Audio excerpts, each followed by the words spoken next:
اوس فطرت الوحی علماء لیکي چې په دې شپږ سوه کاله کې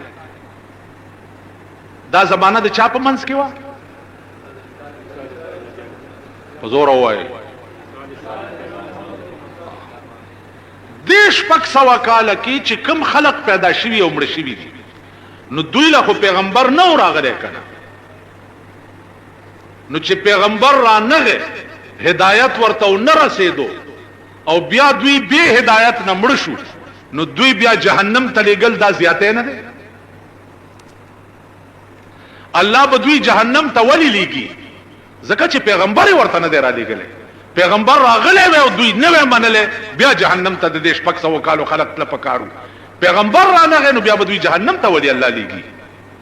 دلته هم دا جواب دی. دا زمانہ د فطرت الوحی وه.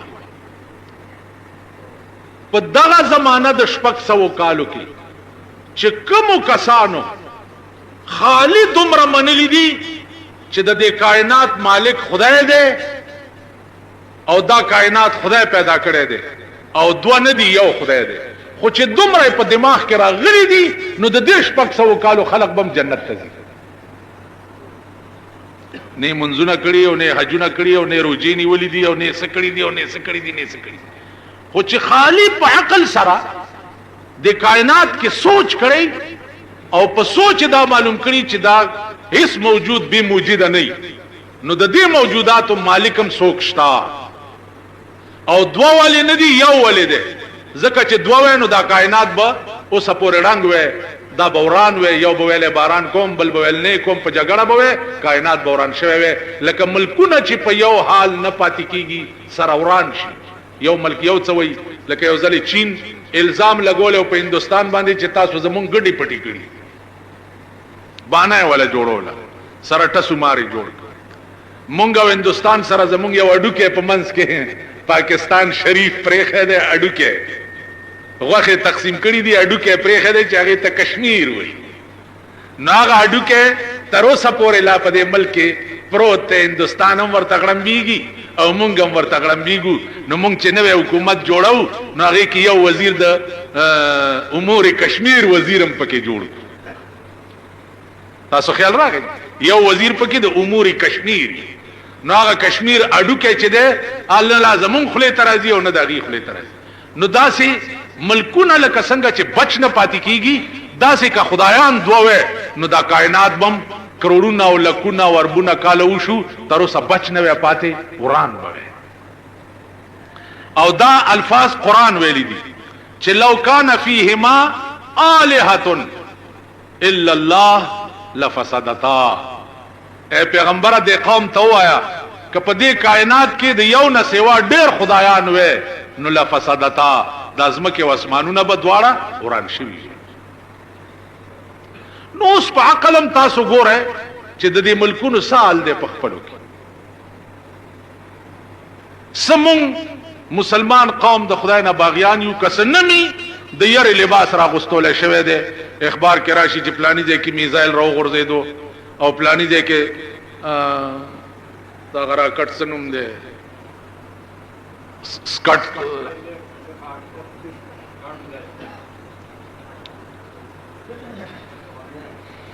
شاورلیټ ما خو درته وې کنه چې والله که په شدو بودی پڅ اړ پڅ پويږي نه نو आवाज وشي چې پلاني دې کې راکټ را پریوتو پلاني دې کې میزایل راو غورځیدو دمره دنیا یې واله مانسيرا کې را پریوتو تورخم کې را پریوتو صاحب په کچرو کې را پریوتو دمره دنیا یې واله. دا د یری لباس قدرت مونږ ترا غوستول د لوګي لباس قدرت د قوم ته ورغوسته دي. مونږ نه مخکې مسلمانان چې د غرمې به هم نه وخړلې او بیګاله به هم درک نه لګېدو او چې ته پښتنه وکړه چې سال دی به الحمدلله اوس د کلونو سٹاک ورکړه پروتي سال دی غرق شو تباش کاروبار ټول خراب. دا ذاقه الله لباس الجوع والخوف الله د یری او د لوګي لباس د قوم ته ورغوسته. د یری او دغه وجه صدا چې د دې ملک باندې جړه کول والا هیڅوک نشته. تاسو د خدای په دین نه جاړئ نو په تاسو جړه کول والا څوک نشته. ابل اورز اخبار کیو چې زمونږ د ملک وزیر اعظم چې دا ایران ته زیارتونو ته روانه ده نو ماوی چې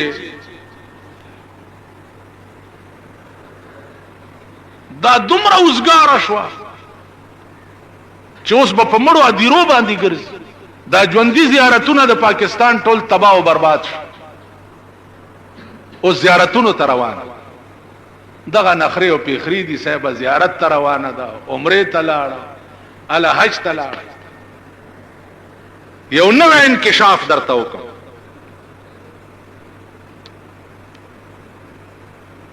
1500 کسان مفت حج للیږي دا حکومت. ار نوې حکومت چې راشي وي چې لست ورغلې ده د 500 په ځای د 900 کسان. سعودي عرب چې کتلی دي چې دا خو 500 کسانو کوټه ده دا 400 پکې نور د کمرال دا نور هغه 400 فری کھاتا کې نور ولی تلی دي آلس پکې زکه ورغه چې جعلی دسخط شوه دی او د سړی نه 15000 روپیا غستې شوې دي او هغه هم د فری کھاته په حج کې ورټیلواله.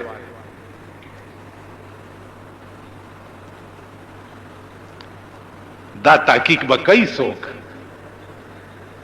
دا خو کړیوم دی غلو دي چې دا کم د ملک په اقتدار باندې ناس دي کنه نو غلب د غل څه تحقیق کوي. خیر تحقیق خو به یو مسلمان او ایماندار سره کوي. نو یو غل د بل غل تحقیق کوي. زمونږ یو امام هغه به وی چې په لار روان یې د شپې او څوک درته وی چې الکه څوک نو د سه مو وای چې پلانې ما د سه وای چې څنګه یې دغه سیو ما ورته د دې څه مطلب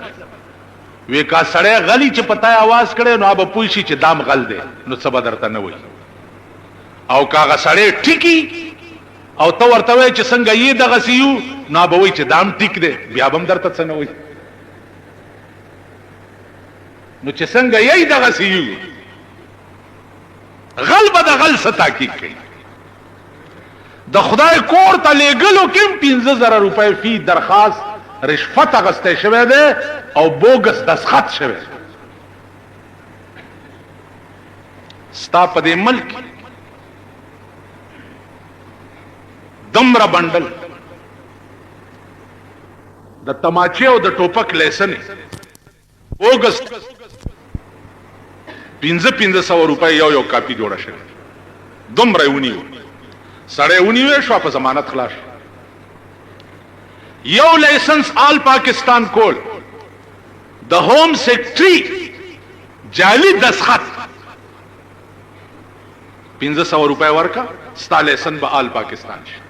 جعلی دسخط به ہوم سیکرٹری ستا په دې ملک ډالر جوړي ستا په دې ملک د 500 روپو لوټونه جوړيږي او پر لکھا کروڑه باندې چلیږي لګیا او چې بیا دا غله سړی ونیسي 500 روپو لوټ یو غریب دکاندار ته ورکو هغه پوي نشو سمایا موړي چې واته نه ما تکړه تاته واغستا لوټ بنوټي وخته نو داغه خو دې بیړه تبا کړ ته چې ونی وې شو په دوه مورز دې ضمانت وشي. نو عرض میں دا عزیزان چې دا هم عقل کې راځي چې بل بسنګ دوکه کې په دې خار کې یو مشهور سړی او اجي تلیمار به ورته څه شری ته تلیمار نو هغه به د سلو لوټ درکو چې دا لګي ماته په کار دي ډیره ضروری خو چې د سلو به ورته تاش مارل نو په تلی کې به در نشل روپۍ ته واله نو سلو په ځای به شپک شل در نه واله. نو یو ورځ تانیدار ونیو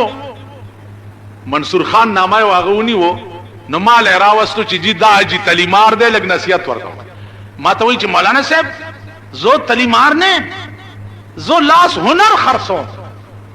چا دوس باندې کې لوټ مات کو ما هغه کې پوي نشي نو ماته څه ګناه ده هغه پوي نشي 200 روپۍ پکې وامه نو هغه به وقوف ته لګ عقل پکار ده کنه ماته څه ګناه ده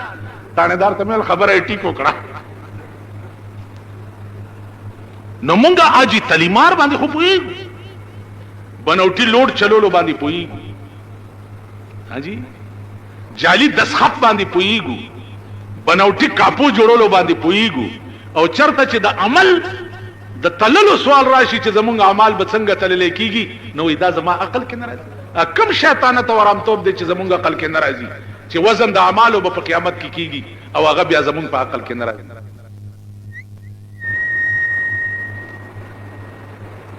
بیان خود کافی جمعونه ستاسو په مخ کې د قیامت متعلق را روان دي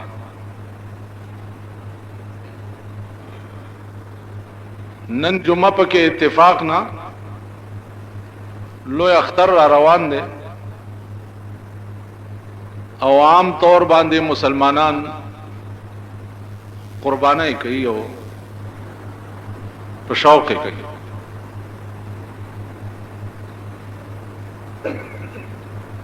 د قربانای متعلق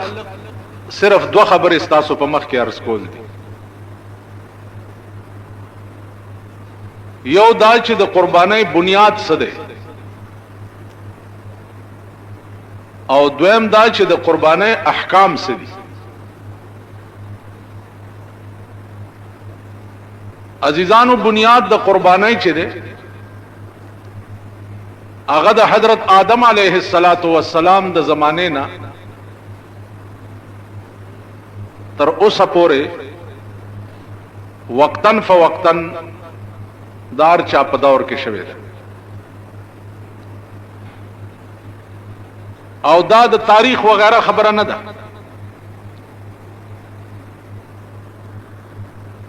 دا د قران کریم ذکر ده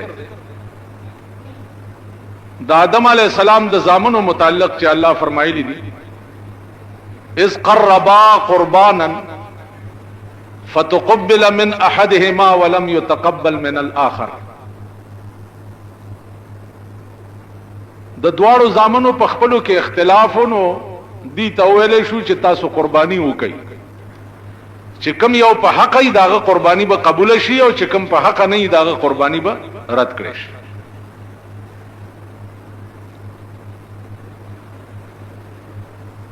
نو د پاغه دواړو په قربانای کې د یو قرباني چې وا هغه ګډوره و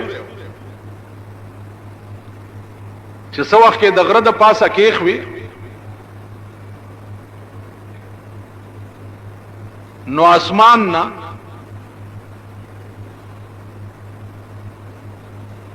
سشراو او هغه ګډوره چې د هغه اوچت کو حافظ ابن کثیر لیکلی دی چې دغه ګډوره نیغ بوتلو جنت ته او تر اوسه پورې دغه ګډوره په جنت کې اوسي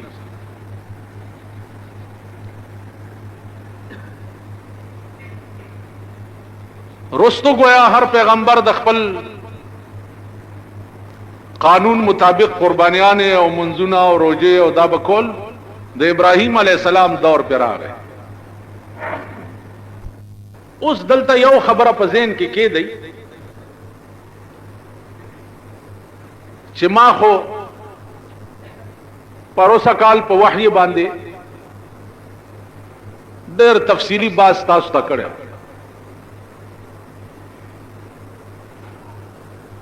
او دومره قدر یاد لرئ چې د پیغمبر خوب چې دی هغه هم وحی خوبونه درې قسمه خلق ګوري یو پیغمبران ګوري یو نیکان او اولیاء الله ګوري او یو مونږ خلق گناہگار روسیا مردار دا قسمه خلق ګوري دې کې فرق دا دی چې پیغمبر چې کم خوب ګوري هغه وحی وی هغه دروغ نه اولیاء الله اتقیا د دین چې کوم خوب وګوري اکثر رښتیايي او کله کله پکې غلطي. مونږ چې کوم خوب وګورو نو هغه 99% غلطي او 1% پکې چرتا رښتیا وي. بیا د خوبونو د تعبیر امام چې دا علامه ابن سیرینو چې دا په تعبیر رویا کې ډېر لوی سړی د دومره لوی عالم په تعبیر رویا کې بل څوک نه دی تیر شوی. خوب زمونږ په دې صوبه سرحد کې په ټول صوبه سرحد شاید چې 3-4 کسب داسي چې د خوب په تعبیر بپوي 3-4 کسا نور په ټول فرنټیر کې د خوب په تعبیر باندې پویدون کې نشتا. استاد خو چې خوب وګوري خو چې چرته سورګری یا شاګولی کنه بس مولا لورشي جمعه ته چې استاد خوب ملي دلې ده او دغه سپاس سور ما روان ما باچای ما پلانې ما ایو مولا له یو سړی راغی چې استاد خوب ملي دلې ده چې یو خپل په مشرق ده او بل په مغرب ده. نو هغه ورته خدای چې په منځ دوه شوی نه دا د څنګه خوب ولیدو. دغه سړی راغی علامه ابن سیرین ته ورته وی چې صاحب داسې خوب ملي دلې ده چې یو خپل په مشرق ده او یو په مغرب ده. ویل بل چاته خو دې نه دی ویلي. ویل یو لورغله او ما غراته دسي وي زاول خدای دې به خو باسا کپاغه دې دا غلط تعبیر د خوب نه وای کړي نو تبه د مشرق او د مغرب بادشاہ شوی. تاسو خیال راغی. نو علامه ابن سیرین چې ده دا ډېر لوی سړی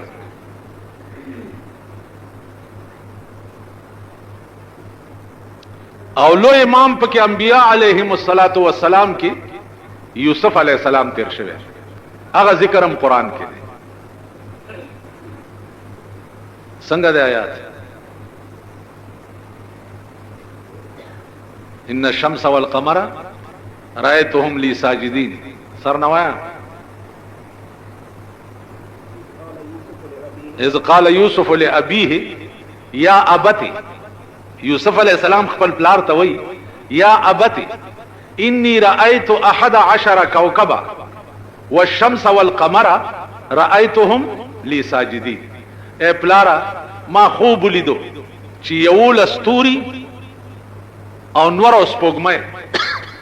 دا ما ته سجده کوي. پلار ورته څوي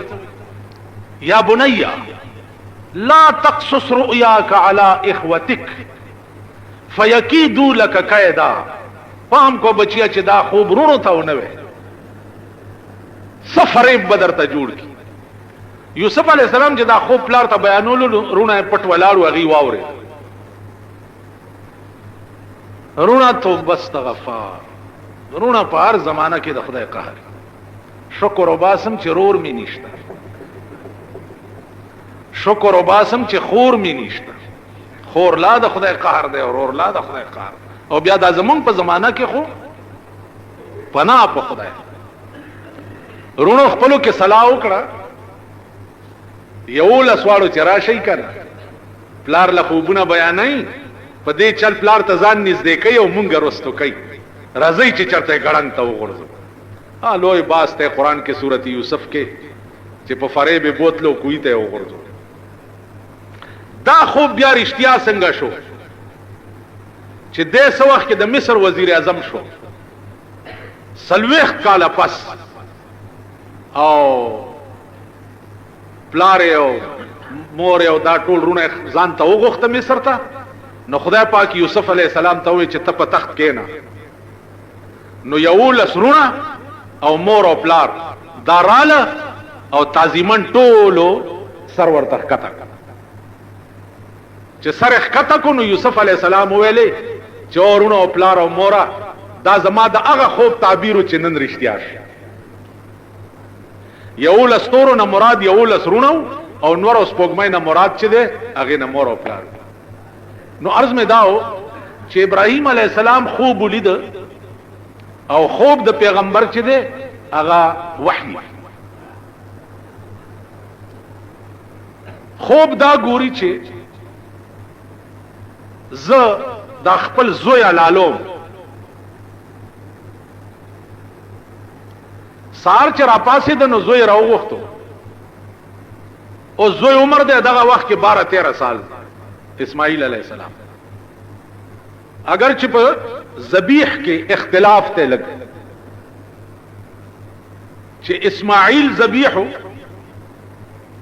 او کا اسحاق ذبیح. جمهور علما په دې باندې دي چې ذبیح چې ده دا اسماعیل علیہ السلام. راوی غوښتا ورته وی چې ذبیح به څنګه ده نو عزیزانو مونږه باندې هم امتحانات راځي مشکلات راځي او زه قسم در تخرم چې د پیغمبرانو امتحانات او مشکلات وګورئ نو عقل بموالو زی او خپل اندې بمزمکه وتخ. کوم امتحانات چې په پیغمبرانو راغلي کوم ابتلا چې په پیغمبر راغلي. یو عالم د ډېر لوی ما ته یو ورځ ویل چې ته خو تقریرونه ډېر کې خو زما زړه کې یو اشتباه ده. ما ورته ویل چې ته دومره لوی سړی زستا اشتباه چرته لري کولی شم. ویل نه سوال کوم او جواب به ټیک راکې په دې مې پوي کا چې د خدای په مقبول بندگانو کې د پیغمبرانو نه لوی څوک نه و. دا خو دومره خو پوهېږئ که نه ها دومره خو به نور خو مې خیال نه راځي. او د خدای په مقبول ترین بندگانو کې د پیغمبرانو نه لوی څوک نه و. د خدای خوښ چې دي د پیغمبرانو نه زیات بل څوک نه و. نو سره د دومره خوښوالي کم پیغمبر په ونه کې آرا کړی دی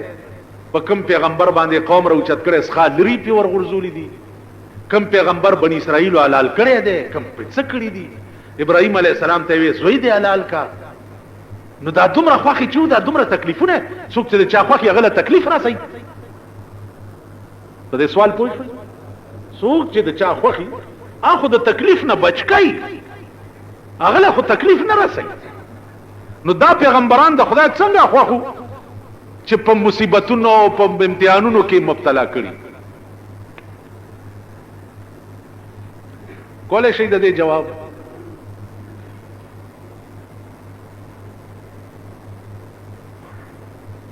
اسانه خبره ما وی چې یو عاشقي او یو معشوقي.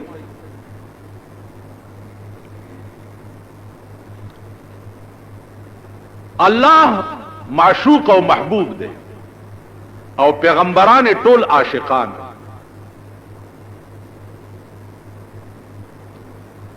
نو د معشوقي په زړه کې د هغه عاشق قدر ډیر وي چې کوم عاشق هر وخت جاری ورپسې کوم عاشق ته معشوقه وای چې ورشه په دانور ودرېږه ورشه او تمنډه کې په دانور ودرېږه ورشه دی کوی ته ټوپ کا او تمنډه کې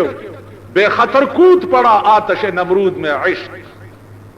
عقل تھی محو تماشائے لبے بام ورشه دی اور کې ټوپ او تبه تحشا منډه کې اور کې ټوپ. نو د معشوقي په زړه کې د هغه عاشق قدر زیاتی چې کوم د معشوقي په اشاره باندې اور ته ټوپ کوي کوی ته ټوپ کوي. زکریا علیہ السلام چې په ونه کې راکېده ویل کا आवाज دی وکړو نو د پیغمبرای د لیست نه بده نامه وباسه اره چې په ورله نو جبريل ورته راغی چې کدي आवाज وکړو یادې وای وکړه نو د پیغمبرای د لیست نه بده نامه وباسه. هغه خندل او په منځ دوه شو.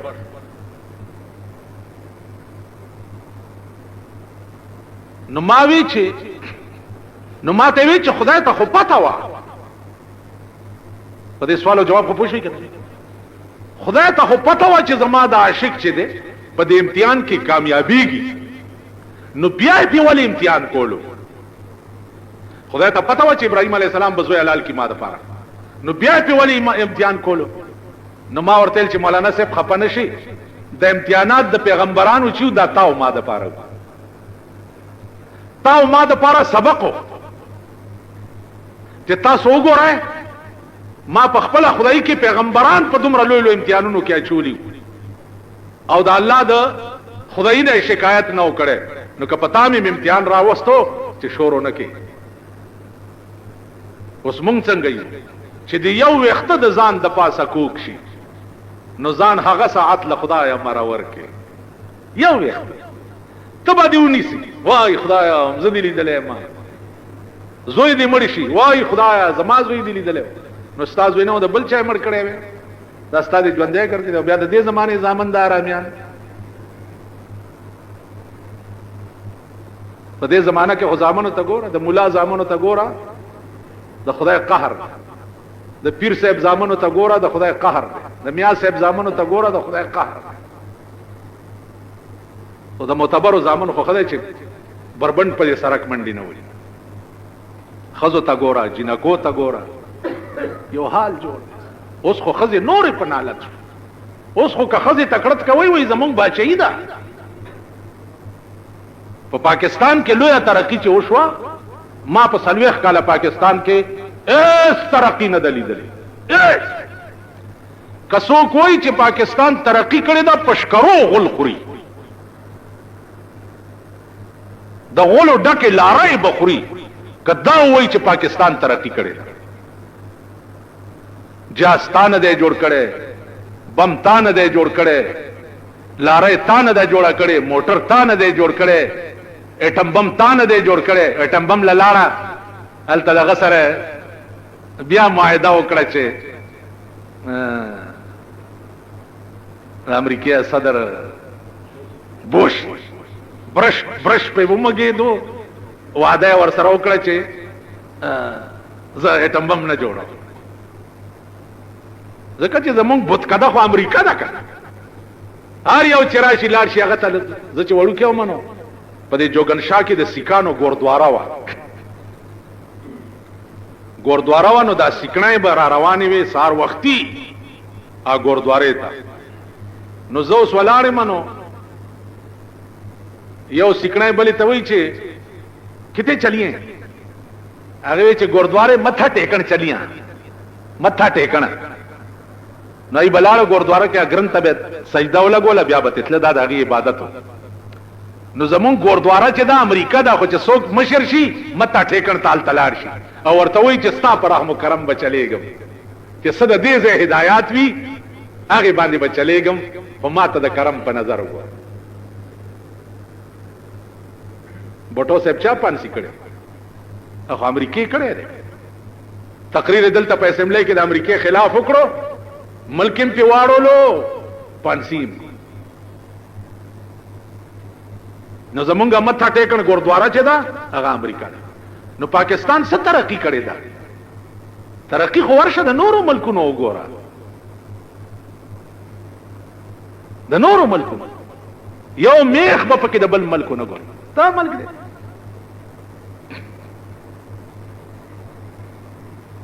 دا کې څه شي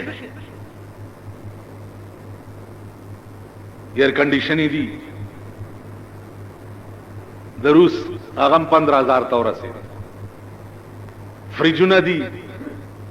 کته په باډي جوړه کې پارټس کم ځای نه راغلي دي تاسو تر یو ترقی په ملک منم چې د پاکستانو خزو داسې ترقی کړي دا او دومره لری لاړې دومره لری چې دا بستاسو هغه ومه پیړای چې د قبرونو نه راپاسي دا خزي به بیا خپل ځای ترانه ولې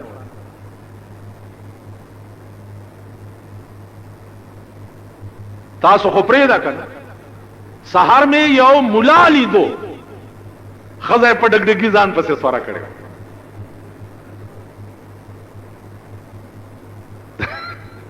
جمعات امام هغه په ډګ ډګ کور دې وران شبيړه دې غرقش مال بس اوس قیامت کی الکه دا وړي لا ما ته هم کته وی کته مسکه غوندې شو چې راشه کنه څنګه خکار نه کړي تو نالت پدا سے ملک شو خواص رهنمایان د دین رهنمایان د قوم په خدای قسم چې داغي په کورونو کې ټي وی ګانې او وی سی آر چلی رهنمایان د قوم چې دا قوم په بزرګای ورته ګوريو لاسونه سپي هغه کورونه چو اولاد چوغوري د اسلام نه بدړه تور شي دا زمونږ حال دی نو ترقی د ملک صرف خزو کړي دا سړی نشته خزوا امتحان د ابراهيم عليه السلام حکم ورته وشو چو ابراهيم اسماعیل د مور په غیږ کې ده او د بیبي نامه ده بیبي هاجره عليه السلام دا خزا او دا زوی دی د شام نه بوزا او د مکې په دشتو کې پریدا او تتزا خزا او زوی روان کړ د شام نه رااله مکې ته مکه دغه وخت کې وادي و د دوه غرونو منځ کم ځای کې چې اوس آب زمزم کوې ده دغه ځای کې خزا او بچي کینول او دته روان شو خزه ورته چرته دي سړی دا مونږ دي چرته پریو ویل چې چار اته ویلې دي هغه ته مې پرې خو یو زدر نلارم شام ته بیبي هاجره ورته ویل چا درته ویلې دي ویلو چار اته ویلې دي چې اسماعیل او هاجره دلته پرې دا تتزا ویل ځا چې چا درته ویلې هغه پويګا او زمونږ بندوبست پويګا خزوا اسماعیل تکې شو ماشوم دې لته ټکې نو مور یو بل اٹي د دې صفا مروه په دې منځ کې بیبي هاجره او تر منډه واله کله په یو غونډه یو خطا وب بل ټوله کله په بل غونډه یو خطا وب بل ټوله اخر وبنوي نو امید را روانه چر روانه شو دلته جبرائیل علی السلام ته حکم وشو چې ورشه د اسماعیل په دې خپو کې وبره وباسه دلته ټکول او د خپو کې د وبو چینه راو خټ کېدا چې چینه راو خټ کېدا بیبي هاجره وې چې الحمدلله او بخو پیدا شوې خو زری شګي راټولې کړې او بونه غیر چا پیر واچولې چې چرته اون بیګي خلاصي بشي آب زمزم زمزم ویلې شي ادرېګا زمزم معنا ادرېګا نو دیو بوتا بیبي هاجره وې چې زمزم ادرېګي بېګي ما رسول الله صلی الله علیه وسلم به فرمایل چې الله دې په بیبي هاجره رحم وکي کدی وبوته زمزم نه ویلې نو دا وبو بدلې و او ټوله دنیا به خړوب کړي او چاغي ورته زمزم وې په ځای ولاړې پاتې نن ورشي د عربو هغه دشت د عربو هغه سوکړه د عربو د وبو هغه نهر زبیده خوبونو پر یو بل خبره وره زبیده د بادشاہ خزاوه د بادشاہ خزا خوب ولید چې دا ټوله دنیا ما سره بدفعلی کوي زبیده دا خوب ګوري د بادشاہ خزا دا چې دا ټوله دنیا ما سره بدفعلی کوي اوس تاسو تکدا سو کوئی چې لکه ما خوب لیدلې چې ما سره ټوله دنیا بدفعلی کوي تاسو زړه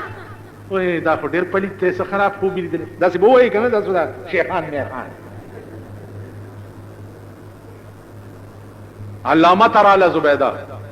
ودا سے خوب ملي دلې ده چې دا ټوله دنیا ما سره بدفعلی کوي ورته خوب دی رښتیا هم دالي دلې ده ویلاو ویل استاد الله سبحان الله داسې کار والی چې ټوله دنیا به فائدہ اخلي استاد خوب دا تعبیر دی نو زبیدی بیا د شام نه دا نیر راوسته ده مکې ته چې هغه وخت کې د وبو قاتو نو د شام نه نیر را روان کو او د مکې په کوڅه کې ګرځولې ده او په دا ټاکای لګېدلې دي او اهل مکه ټول داغه کوو نو بر او باسي کورونه دي نهر زبیده وسبشتا اسویم خوب په ظاهر یو شی او دا غي تعبیر چې دا بالکل برعکس. تاسو خیال راغی نو ابو ودری دي او بیبي هاجره حیرانه ده. عزیزانو دا وخت کې د خوراک څه بندوبست کیږي. په دلاره قافلې زی شام ته مدینه ته داس هغه قافلو والا وی چې دا فقیران ناس دي دلته سو نه سو ولا ورکړي. دای گزر اوقات په دې اسنا کې اسماعیل علیہ السلام د 12 کالو شو او مور به په دغه ځای ناسته وه او د قجورو چوپړی جوړه کړې وه او په دغه کې به مور او زوی 14 کاله دلته اوسېدل. حد دی د امتحان. علامه ثناء الله پانی پتی لیکلی دي چې د ابراهیم علیه السلام زړه به کله ملاقات ته وشو چې زوی او ښځه ګورم نو د شام نه مکې ته خو ډېر مزل دی نو بوراق به ورته راوستی شو. په بوراق به سور شو. بوراق مطلب دی د هلیکاپټر دې کې به سور شو را بغې په مکه کې د دوی ملاقات به وکړه بیا به ورته چې ودې کته اوس نور زیات به نه یې سارېږي دلته. حدو د امتحان. پلار راغی او ښځه او بچی ناست دي او پلار ته وایي ځکې دوی به په دا دشت کې ناست دي. اوس په دې یو خدای پوه دی. ځان ته خپلو ګریوانونو کې وګورئ چې د غېږې بچی دی او ښځه دی ته په میاره کې پرېږدې او تا ته حکم وشي چې ته تېزه ستا پړه به څه تېرېږي. حدو د امتحان. نو ابراهیم علیہ السلام په داسې امتحان کې الله کامیاب کړي. زوی حلال کا. زوی ورته څه وایي چې پلاره خوب دی لیدلی چې ته ما حلالې وی چې او بچیا. زوی ورته وی قال یا ابت افعل ما تؤمر. اے پلاره چې څه حکم درته شوی دی زر هغه کار وکړه زر کا ما حلال کا. پلار ورته وی بچیا ته به څه چل کې چې زه تا حلالوم. زوی ورته وی ستجدنی ان شاء الله من الصابرین. اے پلار په خدای مې دې قسم وی زر دې چې بیا به مې مال را چې زه به ستا د چړې لاندې صبر کوم ته به مې حلالې او زه به صبر کوم. دا د قربانۍ بنیاد دی. عزیزانو نور قصه لږه اوږده ده. احکام دادی چې 2,500 روپۍ چا سره وي هغه د پاره دا شرط نه دی چې کال پی تیر شي. هغه کال تیرې د شرط چې د زکات د پاره دی. 2,500 روپۍ دی ورځو کې چا سره وي نو پاغه قرباني واجب ده. ځان لا ګډوره نشي اغسته نو چا سره دی عیسی ونیسي. خدا خیال دی کوي چې عیسی د داسې خلکو سره ونیسي چې داغي پیسې مرداري نه وي. کو کسو یو غوا یا میخه پیسې کې ونیوه او پدې کې د یو سړی پیسې حرام وي نو د شپږو نورم قرباني نه ده شوی. نو داسې ښکارا پلیت چې دی هغه نه بزان ساتي. مثلا د چرسو سوداګر دی د پوډرو سوداګر دی جوارګر دی غل دی ډاکو دی کنه جی. نو داسې قسمه پیسو والا سره به شراکت په ساروي کې نه کوي. مزدور دی دکاندار دی وغیرہ وغیرہ دفتر کې بابو دی زیات وسه نه رسی او 400-500 روپۍ سنوي شي. داسې قسمه خلکو سره عیسونی سي. بلکې بزرګانو تر دې پوری لیکلي دي چې د یو سړی وس بالکل نو او په قرض پیسې راواغسته او قرباني وکړه نو الله پاک به مخې کال لغنی کی. خدا واجب نه دي او نه ضروری دي. شوق او ول چې کومه کدا سي حکم نو مخې کال لبه خدای پاک غنی کی.